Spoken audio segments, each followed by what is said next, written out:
students are involved in a discussion, they are likely to retain 50% of what is being discussed and introduced to them.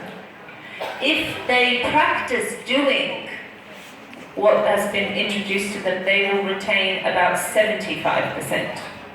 That's why I wanted you to do the Instagram profile, because you would learn how to do it. Yeah? But students retain the most amount of information, 90%, when they teach others. Okay? Now, remember, in teaching there are some shifts in education that we were talking about, and one of the main shifts here, sorry, I'm just going to grab my pointer, thank you. One of the main shifts that we've been talking about in education has been a shift from the one to many model, okay? So we've got a traditional setup where the teacher is lecturing at the students,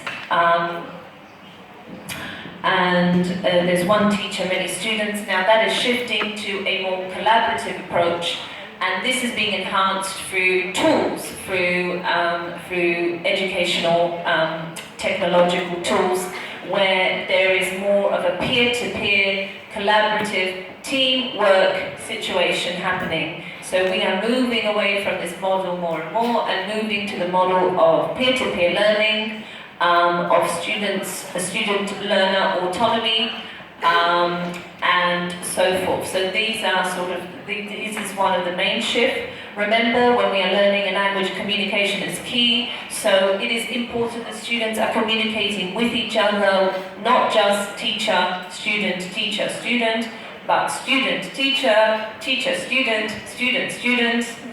So there needs to be a whole dynamic, okay, in the classroom. So we must encourage this. Remember, another big shift. So we have the blended learning approach, which I mentioned earlier, where we are joining traditional forms of teaching with technology. This is very important that we continue with this approach. So we have looked at Instagram as a way of incorporating social media and technology into the classroom, but I will also be talking about many other web tools that you can use. I'll give you an example of a few, where you can start also making your classrooms and your approach, your methodology, a blended learning approach and methodology, so that your localized pedagogy reflects a blended learning dynamic. Okay, then we have student-generated content.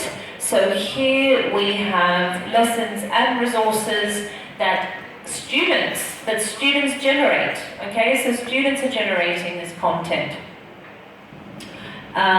So they are creating lessons. They are making these lessons. Just like I gave you the example of my students who were generating content.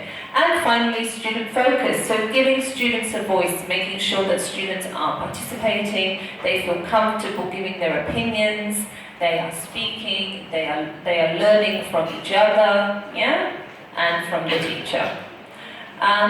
So also there is this, with blended learning, what happens is that the learning continues outside of the four walls of the classroom, okay? So learning isn't just something that happens here, and then when we leave this space, it finishes.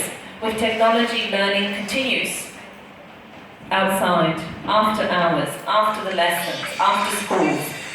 It continues. Okay. Remember, we must engage learners. That is a very important shift. Engaging learners. So we have to remember, learning must be enjoyable, fun and rewarding, not just for the student, but for the teacher. You must also leave your classroom environment thinking, right, what have I done today? Have I made a difference? Maybe I've just made a small difference. Maybe it's just been one student even, but even that is rewarding when you see a change. So please keep this in mind. The classroom is not a zone for stress. It's not a zone for students feeling bad or ashamed or worried. It's supposed to be a learning zone, and a learning zone equals safe zone for the students. It has to be a safe zone in order for learning to be, for the learning to take place. Yeah, so for the learning to take place. Yeah. Learning must take place in a relaxed environment, allowing learners to experiment and be comfortable with making mistakes. So please, please, please do not laugh at your students or give them bad grades if they make a mistake. How can you learn if you don't make a mistake? You must allow students to make mistakes. They can't feel that they can't make a mistake or that their mistake has terrible consequences. Okay? And you must encourage the students to say, it's okay to make a mistake because everyone makes mistakes. Nobody is perfect. And from mistakes you learn. I don't know about you, but in life, when I've made mistakes, and I've made many mistakes, that is when I have learned the most from my own mistakes. And at the time, it's terrible. And I'm angry with myself, I'm frustrated. But then when I look back and I have the perspective of time, I realize if I hadn't made that mistake, I wouldn't have learned. I just wouldn't have learned if I had not made that mistake. And it's the same with learning, anything, a language, a new skill, a new profession. Allow yourself to make mistakes because that's the way to learn. Okay? It's not supposed to be something terrible if you make a mistake. If you are learning something, it means you are not perfect in it because you are learning it. So of course you're going to make mistakes. It's illogical to not make mistakes if you are learning something. Yeah? So it should be normal. Peer-to-peer learning, so students learn from each other, not just the teacher. We talked about this earlier. Teachers should listen to learners' needs. So are you really listening and responding to what your students need? Or are you just ticking boxes? Are you just doing things because that's what you have to do, that's what your boss asked you to do, that's what the curriculum says you must deliver? Or are you really listening to what your learners need? Are you responding to their needs? I know it's hard. I'm a teacher myself, I understand. You can't help every single person every single time, but you do have a choice as to whether you react and change things. That's something that you have a choice in. Remember, you are also learning from your learners. Remember, they are human beings in their own right. They are not just bodies that you feed with information. They are people, they are little people, and they also know things.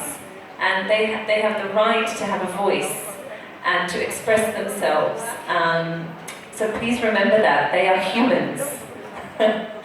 And remember, you will be surprised. I have learned a lot of things from my students. I always say to them, they thank me for my teaching, and I thank them because I say thank you, because I actually have learned a lot from you as well, and it's true. So language, so social media driven, lessons should be too. So we talked about Instagram, there's all this language around social media. So make sure that your language that you're teaching, the things that you're teaching are current, are relevant to the student's context. So that's why we incorporate technology, because that's what young people are using all the time now. They're using technology. So you have to stay relevant, you have to stay ahead of the curve. You have to embrace technology because that is the future. And it's not the distant future, it's the future here now. It's on your doorstep, okay? It's knocking on your door. And you have to let it in sooner or later. The sooner you let it in, the better. Yeah? So I encourage you, I really encourage you to explore these different apps and things that we'll be talking about in a few minutes. And really incorporate them into the lessons. Another big trend is gamification. So obviously students are playing video games. This is something that's very common, but more and more language app companies and websites are also building language lessons in the same way like a video game. So it's like a video game simulation, but here they are also learning at the same time. So they are doing things, they are collecting points, they're going to the next levels like in video games. So it's very similar, the structure, the way that things are being organized. However, the added bonus is that they're not just playing video games, they are actually learning a language, okay? Problem-solving activities. These are very, skills that students need for life. All our students need to solve problems because when they become adults, when they go into the real world, or even as young children, they will have to solve problems. So encourage activities where there is problem-solving. Okay. Experimentation. Students need to experiment with the language. They need to know what's happening. They need to make mistakes. So, like with any great scientist, Einstein, he experimented a lot. Newton experimented a lot.